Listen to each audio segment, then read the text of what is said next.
¿Qué tal? Buenos días. Bienvenidos a un nuevo seminario web de los servicios de asesoría ambiental de Safety Clean. Bueno, mi nombre es Víctor de la Fuente y seré el encargado de presentar hoy esta webinar. Y les presento a Laura Sanz de Siria, responsable del Departamento de Consultoría Ambiental. ¿Qué tal, Laura? Muy bien, muchas gracias. Buenos días. Buenos días. Y bueno, el objetivo de hoy pues bueno, es todo lo que tiene que ver con el cumplimiento legal en los talleres de automoción, ¿vale? Es una webinar exclusiva para este sector, el cual realmente está siendo afectado también por la publicación y la entrada en vigor de la nueva ley de residuos, la 7 del 2022, que entró en vigor el pasado mes de abril y que, bueno, sobre todo tendrá efectos a partir ya de enero del año que viene, con la presentación de algunos informes que hasta ahora no eran obligatorios. La estructura de la webinar, como viene siendo habitual, será toda la parte pues más técnica, digamos, que se encargará Laura de presentar. Luego habrá una parte pues de explicar cómo podemos ayudarles desde el Departamento de Consultoría Ambiental de Safety Clean. Y por último, responderemos a las dudas, a las preguntas que nos puedan hacer, ¿vale? Sí les pedimos, por favor, que durante toda la webinar utilicen el icono que está abajo, que pone preguntas y respuestas. Si lo clican, ahí pueden escribirnos las preguntas acorde a las dudas que les vayan surgiendo a lo largo del seminario, ¿vale? Les pedimos que no utilicen el chat porque ahí es más complicado de responder, ¿vale? Entonces, que utilicen ese icono, ese apartado, ¿vale? Pues sin más dilación, entramos ya en materia. Laura. Perfecto. Comenzamos. Pues muchísimas gracias, Víctor. Muchas gracias a todos los asistentes. Hemos visto que esta webinar tiene bastante interés. Quiero decir que efectivamente esta webinar se está... Perdóname porque estoy un poco mal un poco de tos, con lo cual si en algún momento me da la tos, pues perdonadme. Lo que iba diciendo, todas las webinars que Safety Clean hace las graba en un canal que tiene de YouTube, ¿vale? De hecho, a posteriori de esta webinar le enviaremos a todos ustedes esta presentación y el enlace de la grabación para que la tengan, la puedan compartir o revisualizar en el caso de que le queden dudas. Cabe decir que esta webinar ya la hicimos a principios del año pasado en relación con todas las obligaciones legales. Hemos considerado en repetirla porque, por un lado, efectivamente hay ciertas obligaciones, bueno, casi todas las obligaciones se mantienen, pero ha habido diferentes cambios legislativos, como ha dicho Víctor, en la Ley 7 del 2022, que es la nueva Ley de Residuos, que hacen que ustedes, los talleres que están afectados por casi todas estas legislaciones, tengan que hacer ciertos cambios en lo que tienen que cumplir y cómo lo tienen que cumplir, ¿vale? La idea es un poco de que nosotros les expliquemos lo que tienen que hacer y cómo ayudarles a poder cumplir. El temario, por decirlo de alguna manera, de lo que vamos a ver hoy es lo siguiente, ¿vale? Va a haber un módulo de presentación, una introducción. Vamos a hablar sobre todo de una parte de legislación general, sobre todo relacionado mucho con el tema medioambiental y con el tema de las obligaciones que ustedes tienen como productores de residuos. Nos meteremos después en temas de seguridad industrial, ya que no solamente les afecta a ustedes el tema de medio ambiente, sino que también les afecta a todo el tema de seguridad industrial. Y una vez que hayamos cumplido un poquito todo el tema de requisitos legales, nos meteremos para, dos pinceladas sobre las posibilidades de cumplimiento voluntario que ustedes tienen. Entre medias, me voy a permitir la licencia de introducirles, entre medias de la presentación, el nuevo proyecto de Real Decreto de Envases que saldrá a finales de año y que, si este cambio legal de la nueva Ley de Residuos supone un drama en algunos casos, yo denomino que el proyecto de Real Decreto de Envases es un tsunami que nos va a venir a todos y que todos tenemos que estar conocedores del mismo. Efectivamente, a ustedes no les va a afectar en la mayor medida porque normalmente un taller de automoción no es envasador, pero creo que tienen que tener en cuenta todo lo que se diga aquí, ¿vale? Bueno, como introducción, efectivamente, nos vamos a basar esta webinar para todas las actividades de mantenimiento y reparación de vehículos de motor, ¿vale? Realmente, como nosotros nos basamos en obligaciones de como productor de residuos, que es un taller, y en obligaciones como tener una instalación industrial, que es tanto un taller, hay ciertas obligaciones que son comunes para otras actividades. No sé si todos los asistentes son de talleres de automoción o son empresas que tienen un taller de reparación dentro de su actividad, porque es una actividad de transporte, etc., pues que sepan que efectivamente casi todas estas obligaciones son válidas, ¿vale? La idea es un poco que tras finalizar esta webinar ustedes tengan todo el conocimiento de todas estas obligaciones, porque bueno, yo creo que siempre he dicho que la información es poder, saber lo que ustedes tienen que cumplir hace que puedan realizarlo, y en el caso de que ustedes no tengan los medios o el conocimiento para hacerlo, pues efectivamente aquí está Safety Clean, que nos conocen como consultora de medio ambiente y que podemos, por supuesto, ayudarles en todo ello. Lo primero, vamos a empezar por el principio. Lo primero que ustedes tienen que tener es una licencia de actividad. Es decir, dependerán de su ayuntamiento, en función de la comunidad autónoma, puede ser una licencia que sea licencia ambiental, como ocurre en Cataluña, o directamente una licencia de actividad, y en muchos casos, pues, una vez que presenten entre 3 y 12 meses, el ayuntamiento está concediendo esa licencia. Esa licencia en muchos casos solamente es un papel que dice que te da la licencia, pero en otros casos ese papel puede poner ciertos condicionantes, sobre todo en temas de vertidos o en temas de ruidos, porque ustedes tienen que cumplir una serie de ordenanzas. Entonces es importante que la tengan en mente y que se la hayan leído para saber qué obligaciones tienen que cumplir, ¿vale? También en otros casos al final puede haber una licencia de apertura, es decir, hay veces que la licencia de actividad está condicionada después a la apertura, entonces bueno, pues un poquito igual tienen que cumplir pues eso de ordenamiento del polígono, las compatibilidades urbanísticas, etc, etc, etc.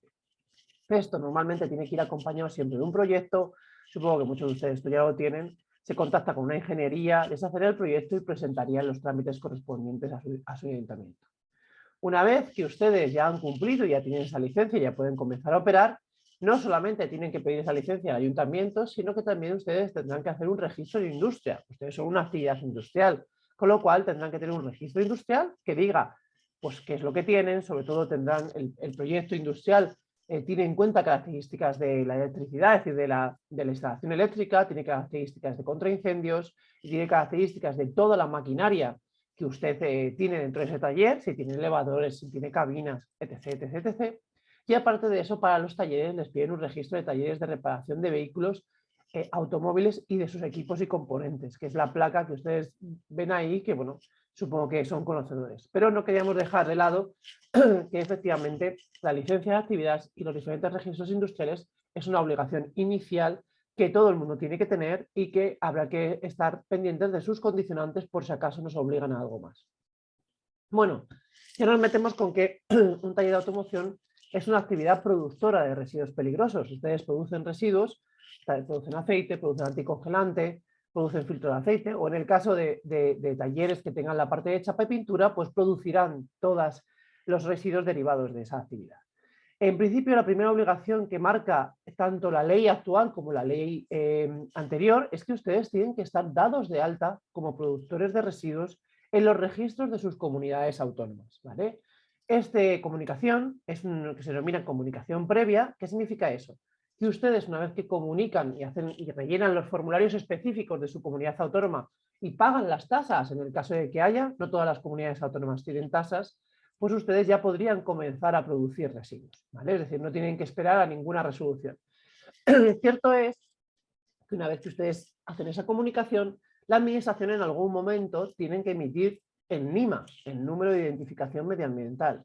Ese número es el que les habilita como productores y es un número que tiene 10 dígitos y los 2 primeros dígitos son el código postal de su comunidad autónoma. Como ven, si es Madrid, pues comenzarán 28.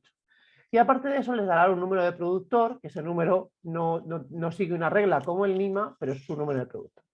Efectivamente, ustedes pueden comenzar a producir residuos desde el momento en el cual comunican que su actividad produce residuos, pero hasta que ustedes no tengan este NIMA y este número de productor, ningún gestor de residuos les va a poder recoger sus residuos, puesto que derivado no solamente de esta legislación, sino de un Real Decreto, del Decreto 553 del año 2020, si no me equivoco, 21, bueno, 21 creo, perdón.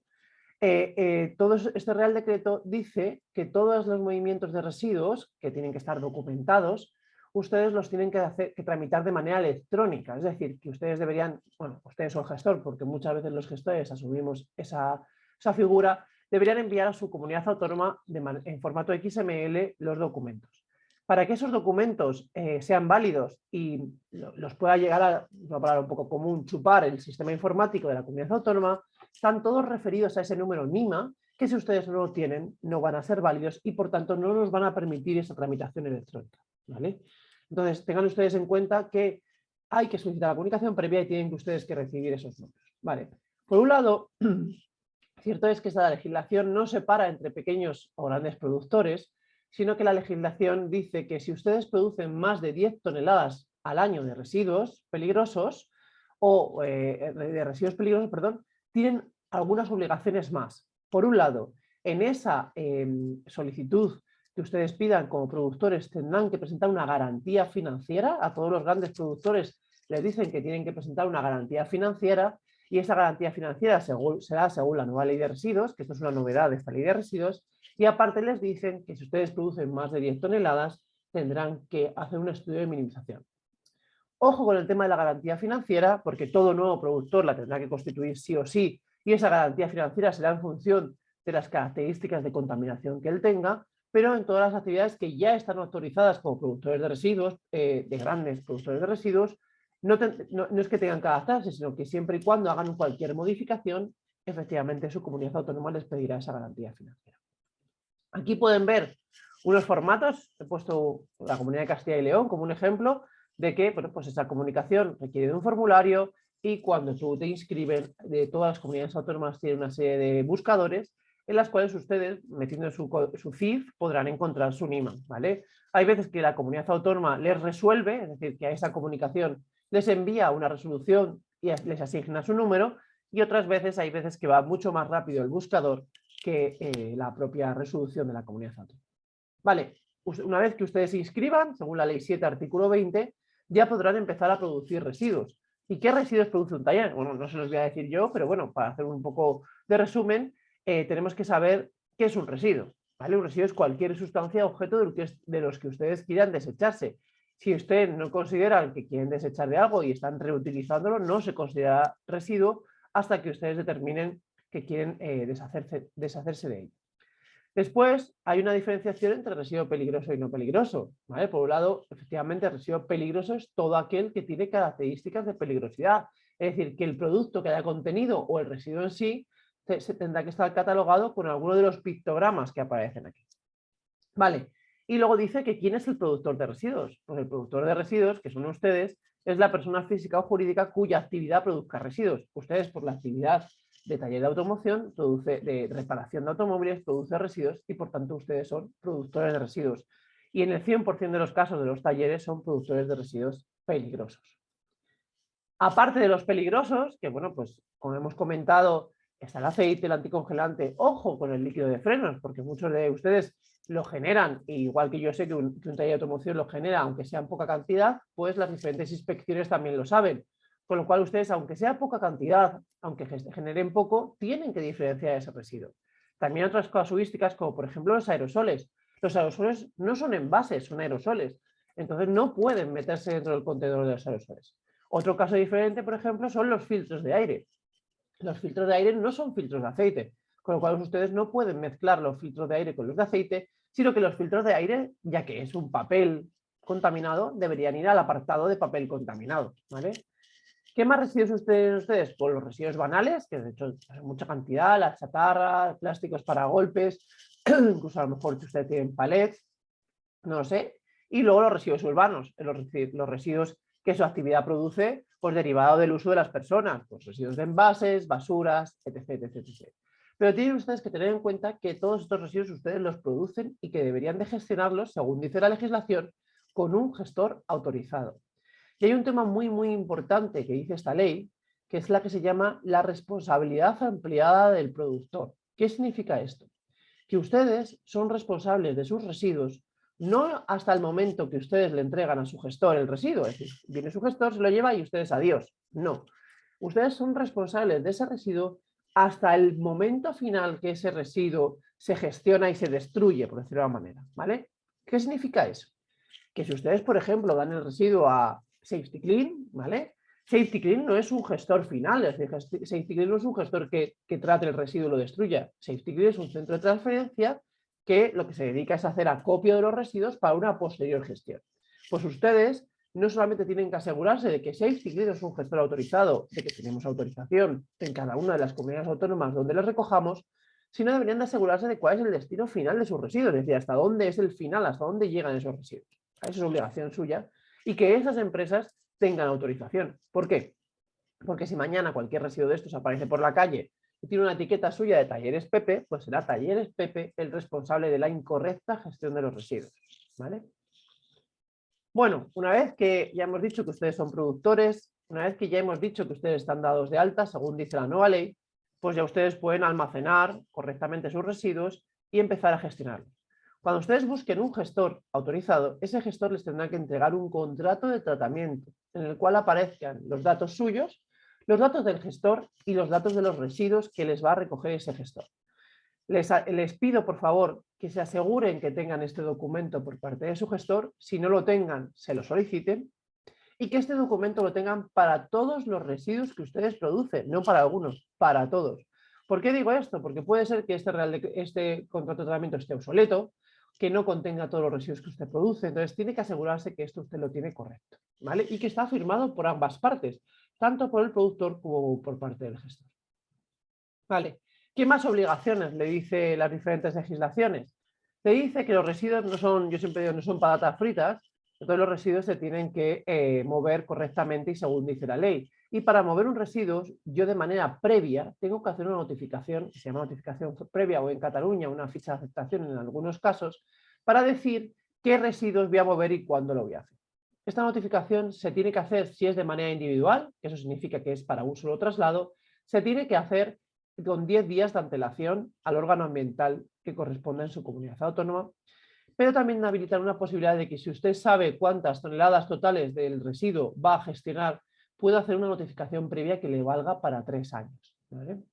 Vuelvo a repetir, como he dicho un poco al principio, este Real Decreto 553 del 2020, perdón que dijo 21, este Real Decreto dice que toda esta documentación tiene que hacerse por traslado y por tramitación electrónica. Eso significa que para que su gestor pueda hacer esta notificación, tiene que aparecer el número NIMA, si no, esa notificación no es válida. Y a posteriori, que luego veremos que el documento que a ustedes les da el gestor cuando les recoge un residuo, que se llama documento de identificación, ese documento de identificación no es válido si no tiene en cuenta una notificación previa. ¿Para qué? Porque en la tramitación electrónica está todo interrelacionado, ¿vale? Por un lado, su NIMA, su número de productor, con los residuos que usted produce, después las notificaciones de salidas y por último los documentos de identificación. Entonces, ningún gestor, y si lo está haciendo de manera incorrecta, les va a poder recoger un residuo sin documento de identificación y por tanto sin notificación previa y por tanto que usted no tenga el NIMA y que todos sus residuos no estén incluidos dentro de ese NIMA. Es muy importante todas esas partes y que ustedes las tengan totalmente actualizadas, ¿vale? Cabe decir que para toda esa tramitación electrónica, los diferentes gestores hemos tenido que invertir muchísimo en temas informáticos y en temas personal, pensar la cantidad de movimientos, de documentos que hay que enviar. Y muchas veces las plataformas del ministerio no son todo lo ágiles que quisiéramos y que bueno, tengan en cuenta ustedes pues, toda la labor que hacemos los gestores en este área. Como he dicho, cuando usted les recoja un gestor, les entregará un documento de identificación. Un inciso aquí. Hay una diferencia entre residuo peligroso y residuo no peligroso, ¿vale? ¿Por qué? Porque los residuos peligrosos están todos sometidos a notificación previa, lo que he comentado, pero en cambio los residuos no peligrosos, ¿vale? Los banales, la chatarra, algunos no están sometidos a notificación previa. ¿Como cuáles? Pues todos los residuos no peligrosos que vayan a un proceso de valorización. En ese caso, su gestor, cuando venga a recoger chatarra, por ejemplo, que va siempre a recuperación de metales, no tiene por qué entregar, no tiene por qué hacer la notificación, por supuesto, y cuando le entregue a usted el documento de identificación, ¿vale? No aparecerá, por supuesto, esa notificación, y puede ser que en vez de llamarse documento de identificación se denomine albarán, pero eso sí, y eso asegúrense ustedes, el albarán, aunque se llame albarán y no documento de identificación, debe de contener todos los datos que aparecen en el documento de identificación. ¿Que cuáles son? Los nombres del productor, usted, los nombres del gestor autorizado con su número de autorización, los datos del residuo que le recogen y los kilos exactos y la matrícula que le recoge todo esto. ¿Vale? Entonces, asegúrense porque muchos, sobre todo en temas de chatarra, le entregan un albarán cualquiera de recibí 500 kilos. A ustedes efectivamente le estarán pagando por la chatarra, pero con eso ustedes no cumplen con la responsabilidad del productor Entonces no es válido. Tienen que tener un documento correcto como el que tienen con los residuos peligrosos y su gestor, aunque sea de chatarra, tiene que estar autorizado. Tienen ustedes obligación de pedirle esa autorización, ¿vale? Aparte de eso, ¿qué más obligaciones tienen ustedes? Pues le dice la legislación que ustedes tienen que hacer un libro de registro, un archivo cronológico. ¿Qué significa eso? Que ustedes deben tener un listado de todas las retiradas que ustedes han hecho de residuos, ¿vale? Con pues, el número de documento, quién la ha hecho esa retirada, en qué fecha y qué kilos. Modificaciones con respecto a la nueva ley 7 del 2022, en el artículo 64. Si pueden ver en todas las transparencias, hemos puesto los artículos pues, para facilitarles y para que vean que todo esto no es algo que nos estamos inventando, sino que es algo que dice la ley, ¿vale? La diferencia es que antes pedían 3 años, ahora piden que ustedes pongan los últimos 5 años. Antes decían que el libro podría ser en formato papel o electrónico, ahora les obligan a que ese libro sea de manera electrónica, es decir, bueno, pues, por ejemplo, un archivo Excel, que ustedes tengan en cuenta estos dos cambios que ha podido haber. ¿Qué más le dicen? Si ustedes recuerdan lo que les he comentado, que hay unos productores de más de 10 toneladas que se denominan grandes productores y que esos grandes productores tienen varias obligaciones más, como era una, la de constituir la garantía financiera y otra, la de elaborar un plan de minimización de residuos. En el artículo 18 de esta legislación les dice, pues eso, cómo tienen que elaborar ese estudio de minimización y cada cuánto tienen que presentar. Aquí les pongo, bueno, pues un ejemplo de todos los apartados que Safety Clean cuando hace un estudio de minimización incluye y que sepa efectivamente que estos planes suelen ser válidos, pues cada 3 años hay que presentarlos. ¿Qué más obligaciones tienen? Por un lado, hay ciertas actividades que tienen obligación, según el Real Decreto 9 del 2005, de hacer un informe preliminar de situación del suelo. Hasta la entrada en vigor de esa orden que ven ustedes en el año 2017, todos los talleres de automoción estaban obligados a hacerlo. Pero después de esta ley dijeron que solamente los talleres que cumplían alguna de las condicionantes que aparecen abajo eran los que estaban obligados. Entonces, ustedes, si tienen cualquiera de los condicionantes que aparece ahí, están obligados a hacer un informe de situación del suelo. ¿Cuáles son? Cuando ustedes tengan depósitos enterrados de sustancias peligrosas, cuando se consumen pinturas o barnices de envase disolvente en cantidades superiores a los 1000 kilos, a la tonelada, o cuando los focos potencialmente contaminadores del suelo se encuentren a la intemperie, es decir, que tienen cualquier cosa que contamine a la intemperie. Cabe decir que este decreto y esta orden están anticuadas. ¿Por qué? Porque una de las cosas que dice el Real Decreto 7 del 2022 específico es que ustedes, la zona de almacenamiento de residuos no puede estar a la intemperie, que tiene que estar siempre en una zona techada, ¿vale?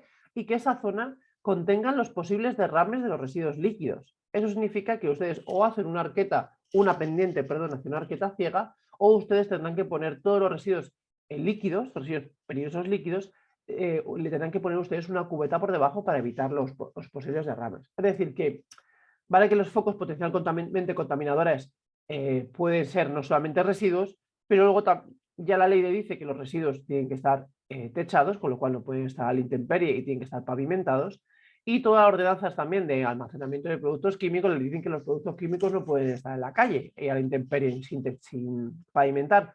Con lo cual, ese apartado último, si ustedes tienen cualquier foco contaminante a la intemperie y sin pavimentar, pues están incumpliendo no solamente que no presentan el informe de suelos, sino que cumple la legislación de residuos o de almacenamiento de productos químicos. Bueno, pues igual si continuamos con Castilla y León para ser todos en la misma línea, este sería el formulario que pide la comunidad autónoma para hacer un informe de suelos y este es el que ustedes tendrían que presentar, rellenar, presentar y pagar la tasa correspondiente en el caso de que la pidan. ¿Vale?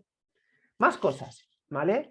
La nueva ley, que esto no aparecía, dice que todos los productores de residuos peligrosos, es decir, desde 1 kilo, y todos los productores de residuos no peligrosos a partir de 10 kilos, 10 toneladas, perdón, tienen que presentar una declaración, me acabo de confundir, perdón.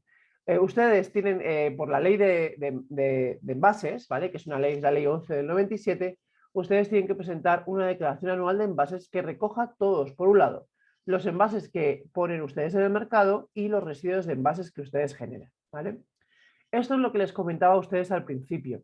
Va a haber está habiendo un proyecto de Real Decreto de envases que entra en vigor a finales de año. Haremos una webinar para explicársela. Pero por lo que vemos en este texto, esta declaración anual de envases puede ser que se sustituya por otra declaración que la van a llamar relatorio anual, y que en vez de tener que presentarse en la comunidad autónoma, tendrá que presentarse ante el ministerio, ante el MITECO, ¿vale? En este caso, esta declaración anual de envases la tenían que presentar, como hemos dicho, o los envasadores, que ustedes solamente serían envasadores en el caso de que vendan recambios en alguna caja, o por ejemplo, y los que produzcan residuos de envases, que ustedes sí que lo son, pero en cambio el nuevo relatorio anual lo más seguro es que no les obligue a los productores de residuos de envases a presentarlo, ¿vale? ¿Por qué? Porque viene la siguiente obligación, que es la que me confundí anteriormente, y es que actualmente la Ley 7 del 2022 va a obligar a que no solamente declaren los envases como lo hacían ustedes antes con la declaración anual de envases, sino que declaren todos los residuos que ustedes están gestionando. Y como he dicho antes, esta obligación es para todos los productores de residuos peligrosos desde 0 kilos hasta y los productores de residuos no peligrosos desde 10 toneladas. Esto es una novedad muy grande de la Ley 7 del 2022, excepto en Andalucía, que era la única comunidad que lo tenía, y en el resto no estaba. Y esta obligación ustedes la tendrán que cumplir antes del 1 de marzo del año que viene. Cabe decir únicamente, yo en esta webinar veo que hay clientes, ¿vale? Todos los clientes que ya son clientes de asesoría ambiental y que tienen un pack contratados con Safety-Kleen, pues que no se preocupen porque Safety-Kleen ha investigado todas las comunidades autónomas, ha visto todos los formularios que han publicado algunas de ellas, otras no saben ni de qué va esto. ¿Para qué? Para que ustedes a principios de enero reciban un escrito nuestro informándoles de los datos que me tienen que facilitar para que yo presente por ustedes la declaración anual de productores, puesto que está incluido dentro del servicio que tienen con nosotros contratado de asesoría medioambiental. El resto de asistentes de la webinar de hoy, que sepan que esta declaración anual de productor la tienen que hacer, y en el caso de que quieren que les ayudamos, pues por supuesto, dentro del Departamento de Asesoría Medioambiental les podemos ayudar. Como comentaba un poco antes, ojo, el nuevo proyecto de Real Decreto de envases, ¿vale? ¿Por qué? Porque a los envasadores, que a lo mejor algunos de ustedes lo son, les va a obligar a 3 cosas. Por un lado, al registro de productores, en el registro de productores de producto para todos los envasadores, ¿vale? Tendrán que darse de alta, va a dar este Real Decreto 3 meses, ¿vale? Luego, aparte de eso, el relatorio anual que sustituye la declaración anual de envases tendrán que presentarlo ante el MITECO. Y por último, ustedes van a tener una responsabilidad ampliada del productor con respecto a todos los envases que ponen en el mercado, ¿vale? Y si ustedes, como digo, son envasadores, para poner esos envases en el mercado, lo podrán hacer de manera individual a través de lo que se llama Sistema Individual de Responsabilidad Ampliada del Productor, o en reducido SIRAP, o un Sistema Colectivo de Responsabilidad Ampliada del Productor, o que se denomina SCRAP, ¿vale? ¿Por qué les cuento un poco a esto? Realmente la gran mayoría de ustedes no son envasadores, con lo cual esto no van a tener que montarlo ustedes, pero ustedes sí que son sus proveedores, sí que a ustedes les envasan cosas, es decir, a ustedes les están vendiendo el aceite en un bidón 200, a ustedes les están vendiendo las pinturas en latas, a ustedes les están vendiendo el anticongelante en latas o en garrafas, ¿no? Entonces, todos esos productos los ponen en el mercado algún envasador, que son sus proveedores. Sus proveedores, cuando entre en vigor este Real Decreto, tendrán una responsabilidad ampliada del productor. ¿Qué significa eso? Que tendrán que costear la futura gestión de los residuos de envases y decirle cómo se va a hacer. ¿Qué significa esto? Que los residuos de envases que ustedes hasta ahora estaban gestionando con su gestor autorizado, ¿vale? En principio lo podrán seguir haciendo, pero la gestión de esos residuos de envases tendrá que estar costeada por el envasador, es decir, por su proveedor. Entonces, según vaya entrando esta legislación en vigor, ustedes tendrán que preguntar o vuestro proveedor os tendrá que informar de qué van a hacer con esta responsabilidad ampliada del productor, de qué scrap o SIRAP se van a adherir y que os informen a vosotros cómo tenéis que hacer, ¿vale? Entonces, bueno, que sepáis que existe, que sepáis que va a salir dentro de poco y que, bueno, aunque haremos webinares para desgranar todo esto, no está de más que pues, a vuestros proveedores de productos envasados les vayáis preguntando, oye, ¿Cómo vas a adaptarte al nuevo Real Decreto de envases? ¿Con quién vas a poner los envases? ¿Qué voy a tener que hacer yo con este residuo de envases? Son datos que hay que ir haciendo porque, bueno, pues va a ir saliendo dentro de bastante poco. Bueno, seguimos. No solamente hay que tener en cuenta estas obligaciones, como hemos dicho, legales, sino que luego hay una serie de buenas prácticas, porque la idea efectivamente es que el otro día dijeron que éramos 8.000 millones en el mundo, ¿no? Entonces, 8.000 millones de personas gestionando residuos, no sé cuántos de esos 8.000 millones tendrán acceso a un vehículo, supongo que serán muchísimos menos, pero a lo mejor 2.000 millones tenemos acceso a un vehículo, esos vehículos hay que repararlos que generan residuos. Entonces, todas las buenas prácticas que podamos tener en cuenta para reducir la cantidad de residuos, pues bienvenido sea. No solamente porque a ustedes les cuesta dinero la gestión de residuos, sino porque, bueno, pues colaboramos a una gestión mejor del planeta, ¿vale? Una vez que aquí termino la parte de medio ambiente, me voy a meter, con su permiso, en la parte de seguridad industrial, ¿vale? Voy a hacer una serie de definiciones porque muchas veces no nos queda claro ni qué es seguridad industrial, ni qué figuras existen o qué empresas existen dentro de la seguridad industrial. Vale, por un lado, seguridad industrial habla del cumplimiento de todos los aspectos industriales que afecten sobre el medio ambiente. Es decir, que aunque es un tema de instalaciones, son todos los aspectos que puedan tener una incidencia en el medio ambiente, como puede ser la energía eléctrica, como puede ser las emisiones atmosféricas, como puede ser los vertidos, etc, etc, etc. Dentro de esta seguridad industrial, ustedes tendrán que tener en cuenta estas tres empresas diferentes. Vamos a ponernos en la cabeza una cabina de pintura, ¿vale? Por un lado, si ustedes tienen una cabina de pintura, tendrán una empresa que les ha instalado esa cabina de pintura, ¿no? Esa es lo que se llama empresa instaladora, es la que le pone la cabina de pintura, a la que se la vende, la que se le instala y se la deja en funcionamiento. Puede ser que esa empresa instaladora también les venda a ustedes la reparación o el mantenimiento, es decir, que les diga, pues mira, para que esta cabina funcione correctamente, yo les aconsejo que una vez al año un técnico mío venga y revise pues, que todo funcione correctamente, o si ustedes no quieren tener eso, pues que ustedes sepan que en caso de que no funcione, este es mi teléfono para que yo le pueda reparar. Eso es lo que se llamaría empresa reparadora o mantenedora. Y por último está lo que es un organismo de control autorizado, ¿vale? ¿Quiénes son estas empresas? Son empresas, son entidades públicas que están autorizadas y son las que verifican que toda esa parte de seguridad industrial, toda esa parte de contaminantes al medio ambiente, ustedes lo hacen correctamente. Por eso, todas las instalaciones industriales que tienen una cierta incidencia en el medio ambiente tienen que ser objeto de revisión de manera periódica por parte de una OCA. Y esto aplica a todos los vectores que vamos a ver después, pues, cabinas, electricidad, contra incendios, etc, etc, etc, ¿vale? Entonces, al igual que hemos hablado de que existen este tipo de empresas, existen este tipo de acciones, la instalación, el mantenimiento y la inspección reglamentaria. ¿Por qué me gusta aclarar estos temas? Porque muchas veces cuando un técnico de Safety Clean va a su instalación y les dice, ¿tiene ustedes cabina de pintura? Sí. ¿Le hacen ustedes la inspección reglamentaria? La respuesta en muchos casos es, yo sí, el mantenimiento todos los años. Entonces, no es lo mismo. Ustedes efectivamente le pueden hacer el mantenimiento todos los años, pero la ley dice que cada 2 años y medio, si la potencia de su quemador supera una cantidad que vamos a ver ahora, ustedes tendrán que hacer una inspección por una OCA, sí o sí, y enviar esa inspección a industria, porque si no, pues tendrán una instalación que es ilegal, con lo cual no cumplirán la legislación. Vamos a ver qué vectores son los que son objeto de todas estas inspecciones reglamentarias, independientemente de las otras funciones de instalación y mantenimiento. El primero es el compresor, ¿vale? El compresor, la legislación que aparece ahí abajo, le dice que en función de la potencia del calderín tendrán que hacer una u otras inspecciones, con lo cual, pues bueno, les aconsejo que si ustedes no han hecho ninguna, y primeramente, si no lo tienen legalizado, pues bueno, nos consulten y les podremos asesorar cuál es la mejor opción, ya que si tienen a lo mejor un compresor de hace muchísimo tiempo, no está legalizado y no ha hecho ninguna inspección ni ninguna revisión de espesores, lo más seguro es que el calderín o el espesor haya reducido tanto que lo más conveniente es que ustedes cambien ese compresor. Pero bueno, eso lo iremos viendo.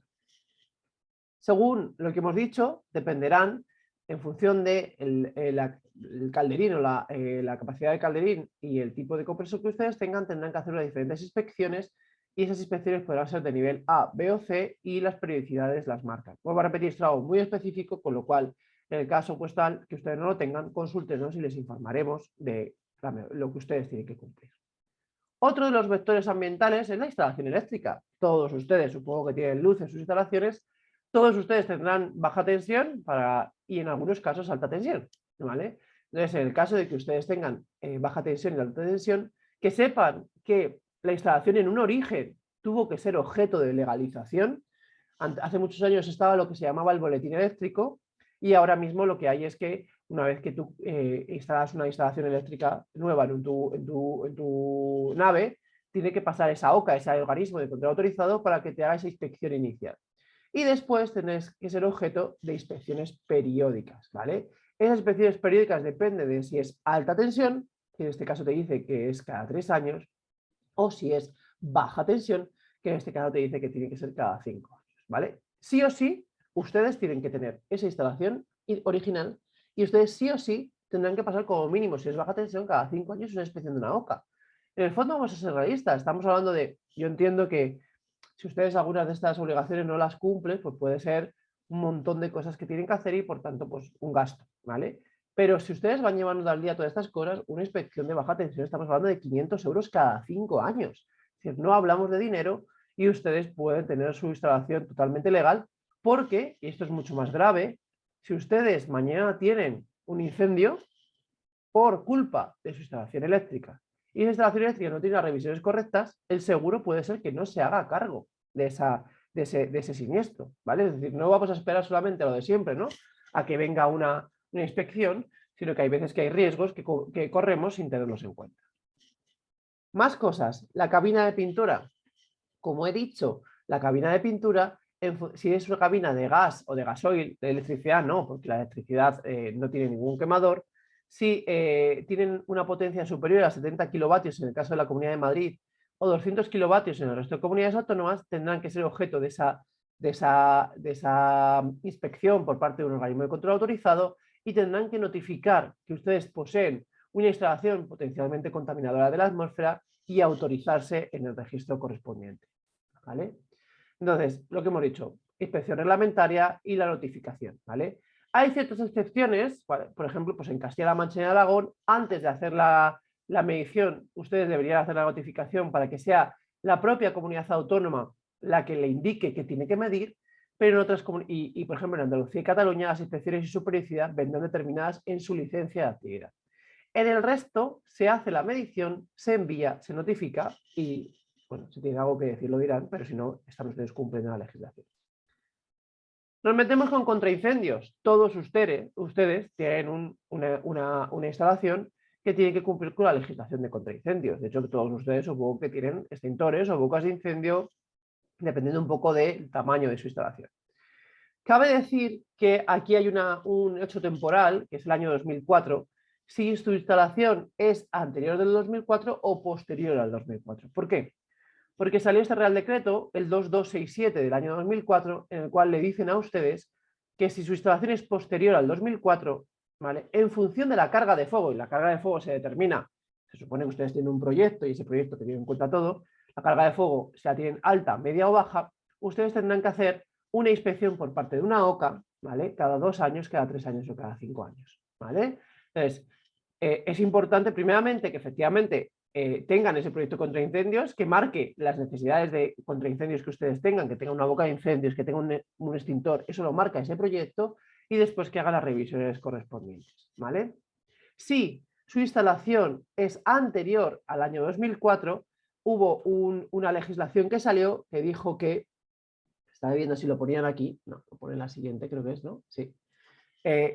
Hubo una legislación que salió en diciembre del 2017 que dijo que todas las instalaciones anteriores al año 2004, lo que, como ya no les cubría este Real Decreto y no tenían que hacer inspecciones cada 3, 5 o 2 años, y llevaban mucho tiempo sin inspeccionarse, iban a dar unos plazos de adecuación para que hicieran su primera inspección por parte de una OCA. ¿Qué plazos son esos?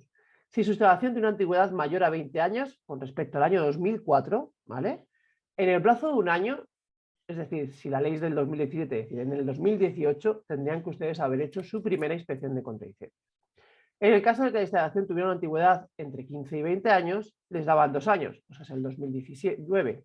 Y en el caso de que la instalación tuviera una antigüedad igual a 10 años y menor a 15, les daban 3 años, es decir, diciembre del 2020. ¿Qué significa esto? Que si ustedes a día de hoy, que estamos en el 22, no han hecho ninguna inspección de contraincendios, independientemente de cuándo sea su instalación, anterior al 2004 o posterior, están incumpliendo la legislación en este punto, ¿vale? Tenerlo en cuenta porque es importante. APQ. No creo que a casi ninguno de ustedes les afecte el almacenamiento de productos químicos, ¿vale? Realmente más o menos esto son unas tablas bastante complejas de entender, ¿vale? Nosotros estamos intentando dominarlas para darles soluciones a todos ustedes, pero un poco para que el tema general es, si ustedes almacenan disolventes en una gran cantidad, consúltenos para ver si tienen que cumplir el almacenamiento de productos químicos y, por tanto, tener legalizado ese almacenamiento de productos químicos, tenerlo en condiciones que a lo mejor ustedes tienen que tener un armario o una sala especial y pasar las diferentes inspecciones que solicita el APQ, el almacenamiento de productos químicos, ¿vale? Solamente le digo que, bueno, tengan en cuenta, aquí hay 1500 casuísticas y, bueno, nosotros dimos el otro día, porque fue hace un mes, un curso solamente de 8 horas de almacenamiento de productos químicos, entonces nos podríamos tirar aquí todo el día. ¿Qué más cosas hay? Vertidos, ¿vale? Ustedes ya sé que no tendrán vertidos, a no ser que tengan un lavadero. Si tienen un lavadero, usted tiene vertidos.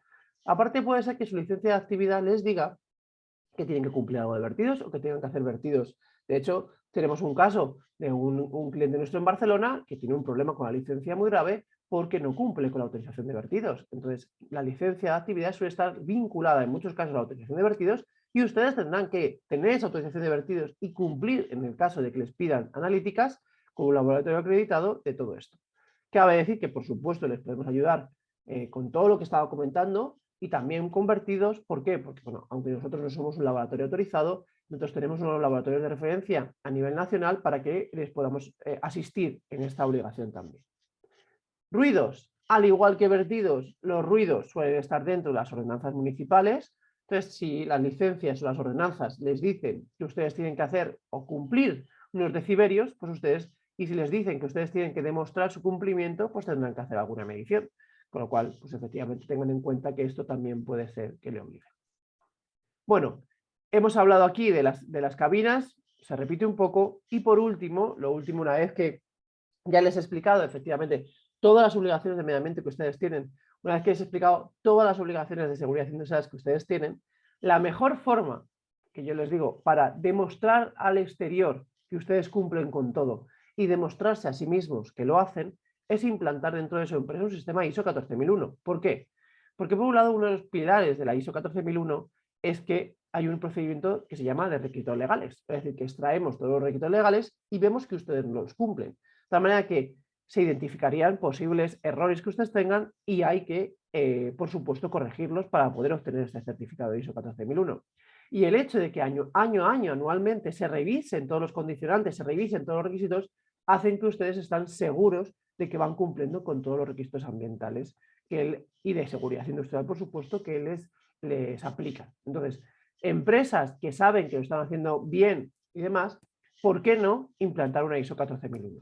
Ya les comento, igual efectivamente les podemos ayudar, pero que la ISO 14001 anteriormente eran proyectos que yo denomino faraónicos, significa que eran pues, costosos, con mucho procedimiento, mucho papeleo, pero todo esto se ha solucionado con la versión del año 2015, que lo que hace es que ha hecho una norma que se denomina de alto nivel y eso significa que los procedimientos se han reducido. Lo único que hace es que, por un lado, vea que ustedes cumplen con la legislación y vea cómo cada año ustedes pueden ir mejorando y ponerse una serie de objetivos medioambientales para reducir su impacto en el medio ambiente, ¿vale?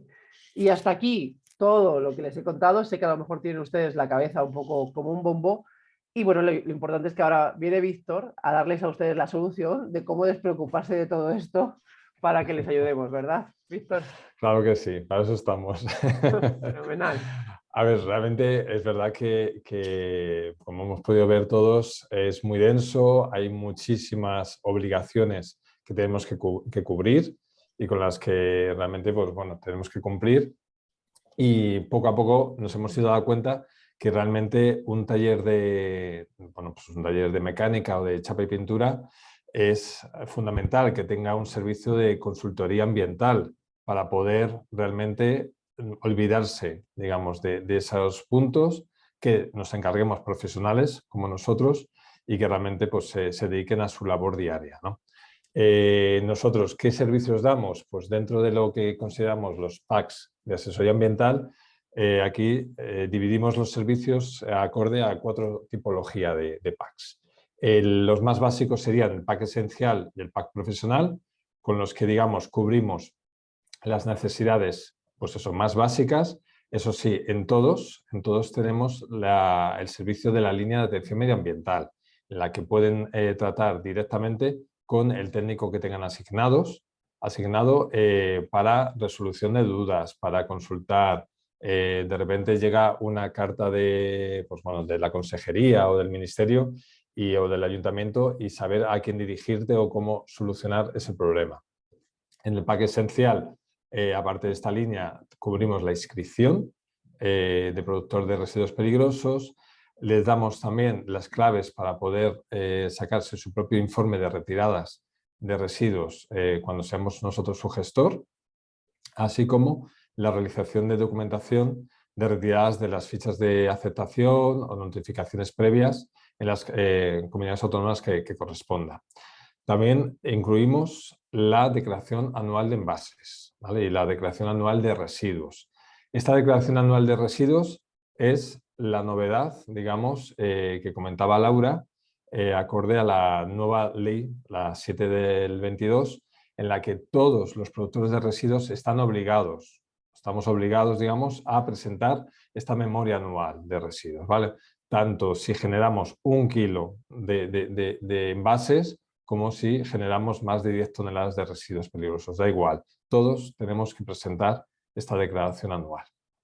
El pack profesional, aparte, damos la posibilidad de contestar a requerimientos que puedan recibir de la administración pública, así como pues un libro de registro realmente con todas las retiradas de residuos, tanto si somos su gestor como si no. Declaración de vertidos también se la haríamos, en el caso de la Comunidad de Madrid la identificación industrial o el canon de saneamiento que existe por ejemplo en el EPSAR en Valencia. Eso también estaría incluido en el pack profesional. Así como hasta ahora el acogimiento a la disposición adicional primera de la ley de envases. Por lo cual, como pueden ver, es un salto cualitativo del pack esencial al profesional, en el que realmente va a tener muchos más servicios. Pero si aún así se les quedan cortos y prefieren que ya una asistencia más personal, incluso in situ en sus instalaciones, tienen dos opciones.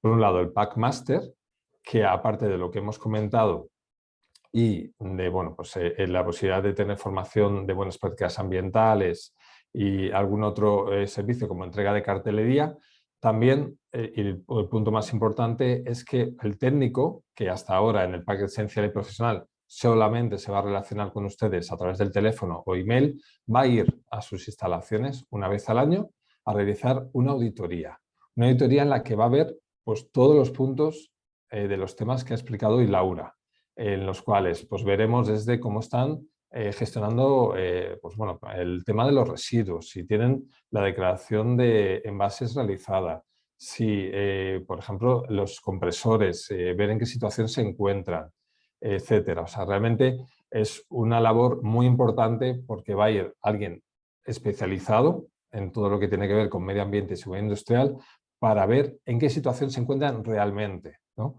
Hasta ahora todos los otros servicios pues es acorde a lo que ustedes nos vayan informando, pero aquí ya sí que es más proactivo, o sea, somos capaces de tener información de primera mano en esa visita que hagamos a sus instalaciones.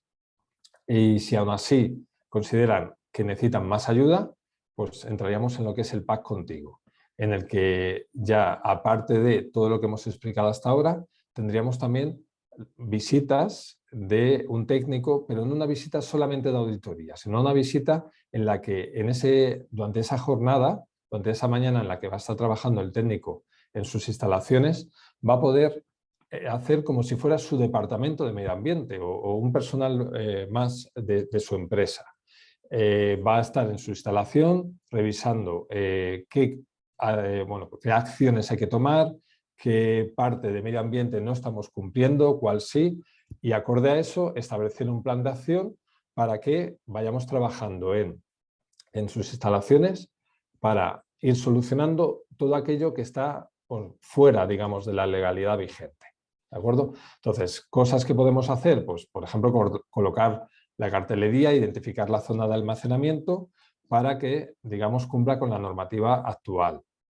hacer una identificación y evaluación de requisitos legales, por ejemplo, ¿no? Y de tal manera que tengamos establecido y muy claros todos los requisitos que debe cumplir y en qué situación se encuentra, si estamos cumpliendo, si no, etcétera.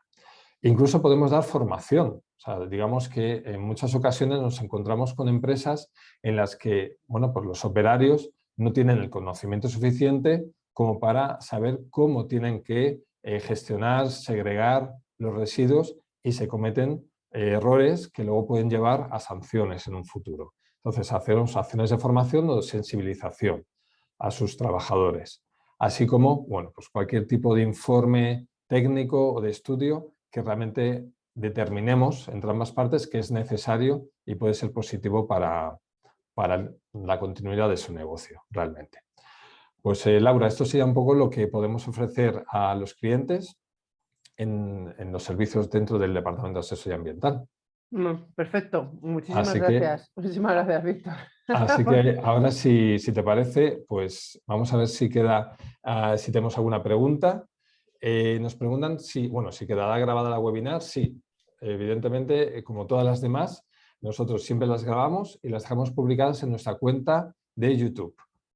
Poniendo en Google asesoría ambiental, YouTube yo creo que aparece, ¿no, Laura? Me De todas parece que maneras, simplemente... lo que van a recibir ustedes, si no es hoy, es mañana, todos los emails que ustedes han inscrito van a recibir el PowerPoint de esta presentación para que la tengan, ¿vale? Y van a recibir ustedes, por supuesto, un enlace de esa webinar de YouTube. Yo les insto, eso no es una sola webinar, sino que es un canal que tenemos más cosas, entonces si ustedes están interesados en recibir más información, pues ahí está. De todas maneras, lo que se les va a ofrecer el email es que hagamos incluso una webinar personalizada, una llamada personalizada con alguno de ustedes. Es decir, 30 minutos en los cuales me cuenten a mí o a Víctor o a algún compañero, nos cuenten cuál es su casuística y que le podamos decir la mejor forma de solucionarla a través también un poco de los servicios que nosotros podemos ofrecer. Entonces, que se sirvan en total confianza de hacer esto. De todas maneras, les insto a que hagan más preguntas. Yo sé que nos da vergüenza hacerlas, ¿vale? Entonces, si no es ahora, en esta transparencia aparecen los correos electrónicos de Víctor y míos, ¿vale? En cualquier momento pueden contactarnos. En principio, casi todos ustedes son clientes, aunque sean de máquina de Safety Clean, y podemos perfectamente darles servicios, ¿vale? No sé si... Exactamente. Pues nada, como decía Laura, quedamos a su disposición y damos por finalizada esta nueva webinar y muchísimas gracias por estar ahí con nosotros. Muchas gracias por su presencia. Gracias. Gracias, buenos días. Hasta luego.